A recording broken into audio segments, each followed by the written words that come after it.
Hi everyone, welcome to Suman TV. This is Ammaji. Previous వీడియోస్లో మనం loss of ఎక్స్పోనెంట్స్లో ప్రొడక్ట్లా, కోషెంట్లా, పవర్లా నేర్చుకున్నాం కదా. ఈ వీడియోలో రిమైనింగ్ లాస్ నేర్చుకుందాం. So fourth law, already 3 laws అయిపోయినాయి కదా, ఇప్పుడు ఫోర్త్ లా ఏంటో చూద్దాం.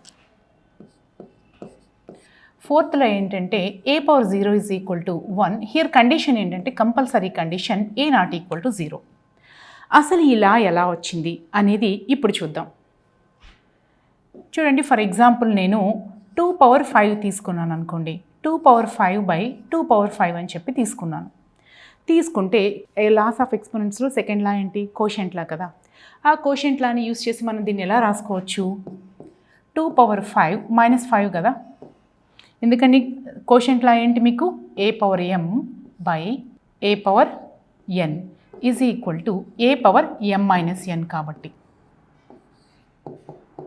ఓకే, సో దాన్ని యూస్ చేసి ఏం రాసుకున్నాను? 2 పవర్ 5 మైనస్ 5. 5 మైనస్ 5 అంటే 0 కాబట్టి 2 పవర్ 0 వచ్చింది. సో అంటే first 2 power 5 by 2 power 5 is equal to నాకు ఎంత వచ్చింది? 2 పవర్ 0 వచ్చింది.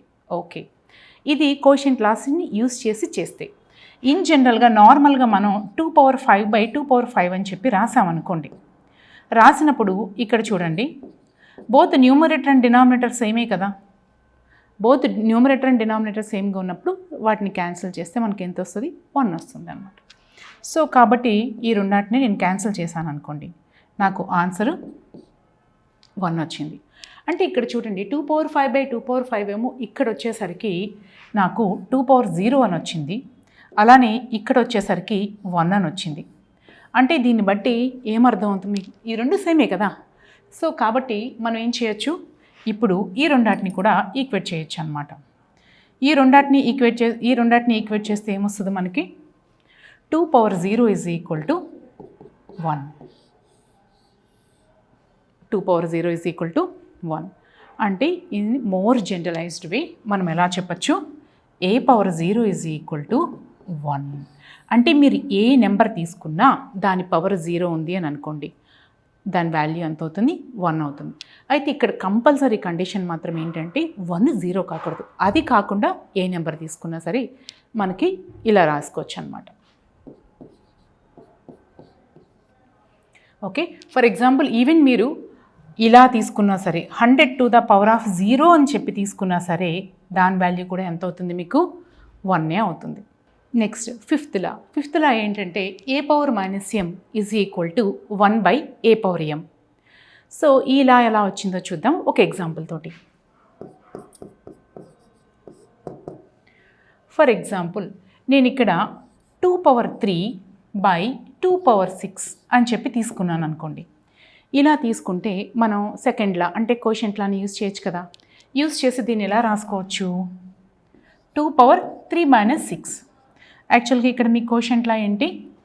a power m by a power n is equal to a power m minus n. So అంటే ఇప్పుడు దీని వాల్యూ ఎంత వచ్చింది? 2 పవర్ 3 మైనస్ 6 అంటే మైనస్ 3. సో నాకు 2 power 3 by 2 power 6 value 2 power minus 3 వచ్చింది.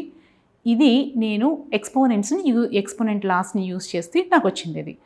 ఓకే, ఇప్పుడు నెక్స్ట్ నేను ఏం చేస్తానంటే ఇన్ జనరల్గా 2 to the power of 3 by 2 power 6 అంటే మనం ఏం రాస్తాం? 2 టు ద పవర్ ఆఫ్ 3 అంటే న్యూమరేటర్లో ఏం రాసుకోవచ్చు? 2 ఇంటూ 2 ఇంటూ 2. 2ని ఇలా 3 టైమ్స్ రాసి మల్టిప్లై చేయాలి. అలాగే 2 పవర్ 6 అంటే 2ని ఎన్నిసార్లు రాయాలి? 6 టైమ్స్. ఓకే, నేను ఇక్కడ 2 క్యాన్సిల్ చేయొచ్చు, ఇక్కడ క్యాన్సిల్ చేయొచ్చు, ఇక్కడ కూడా క్యాన్సిల్ చేయొచ్చు. సో ఇప్పుడు ఇంకా రిమైనింగ్ నాకేముంది ఒకసారి చూడండి. ఇక్కడ 1 బై 2 ఇంటూ 2 ఇంటూ 2 అంటే 2 క్యూబ్. అంటే ఇప్పుడు చూడండి మీకు ఏమొచ్చింది ఇక్కడ? 2 to the power of 3 by 2 to the power of 6 అంటే 2 to the power of minus 3 అని వచ్చింది. ఇక్కడ ఇది మనకి జనరల్గా ఇది ఎక్స్పోనెంట్ లా వాడితే మనకు జనరల్గా తెలిసిన దాన్ని యూస్ చేస్తే 2 to the power of 3 by 2 to the power of 6 అంటే 1 బై 2 క్యూబ్ అని వచ్చింది. అంటే దీన్ని బట్టి ఏం చెప్పచ్చు? ఈ రెండు ఈక్వల్. అంటే 2 to the power of minus 3 is equal to 1 by 2 cube అనమాట. ఓకే, సో దీనికి జనరలైజ్డ్ వెర్షన్ ఇది. Next fourth law, a into b whole to the power of m is equal to a power m into b power m. ఈ law ఎలా వచ్చిందో ఒక ఎగ్జాంపుల్తో చూద్దాం. 2 into 3 whole to the power of 2. So ఇక్కడ మీకు base ఏంటి 2 into 3, power ఏంటి 2. సో అంటే మీ 2 ఇంటూ 3 మీ బేస్ని ఎన్నిసార్లు రాయాలి 2 టైమ్స్ రాయాల్సి ఉంటుంది. సో అంటే 2 ఇంటూ 3 ఇంటూ 2 ఇంటూ 3. ఓకే, దీన్ని రీఅరేంజ్ చేసుకుంటున్నాను నేను. ఎలా రాసుకోవచ్చు 2 ఇంటూ 2 ఇంటూ 3 ఇంటూ 3. 2 ఇంటూ 2 అంటే 2 స్క్వేర్, 3 ఇంటూ 3 అంటే 3 స్క్వేర్. అంటే ఇక్కడ చూడండి 2 ఇంటూ 3 హోల్ స్క్వేర్ అంటే ఏమొచ్చింది 2 square into 3 square. Okay, next 5 into 4 whole to the power of 4 ఉందనుకోండి. దీన్ని ఎలా రాయొచ్చు 5 to the power of 4 into 4 to the power of 4 అని రాయొచ్చు అనమాట, ఈ ఎక్స్పోనెంట్ లాని యూజ్ చేసి. Next seventh law, a by b whole power m is equal to a power m by b power m. ఇది కూడా ఎలా వచ్చిందో ఒక ఎగ్జాంపుల్తో చూద్దాం.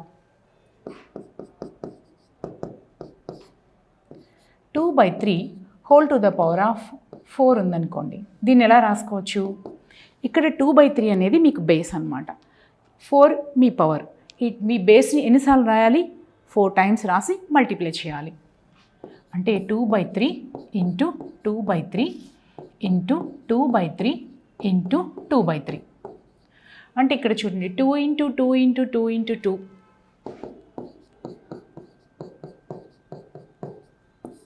డినామినేటర్లో 3 ఇంటూ 3 ఇంటూ 3 ఇంటూ 3. అంటే ఇది ఎలా రాసుకోవచ్చు 2 to the power of 4 by 3 to the power of 4.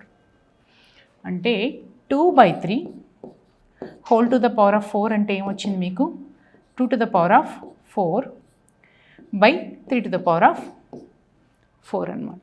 So దీని జనరలైజ్డ్ వెర్షన్ ఇది. Next example 5 by 11 the whole square. 5 by 11 the whole square అంటే ఏం రాసుకోవచ్చు 5 స్క్వేర్ బై 11 స్క్వేర్ అని చెప్పి రాసుకోవచ్చు అనమాట.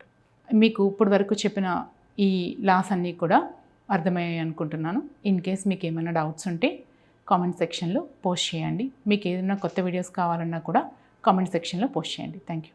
సుమన్ టీవీలో మీ పర్సనల్ అండ్ బిజినెస్ ప్రమోషన్స్ కోసం కింది నెంబర్కి కాంటాక్ట్ చేయండి.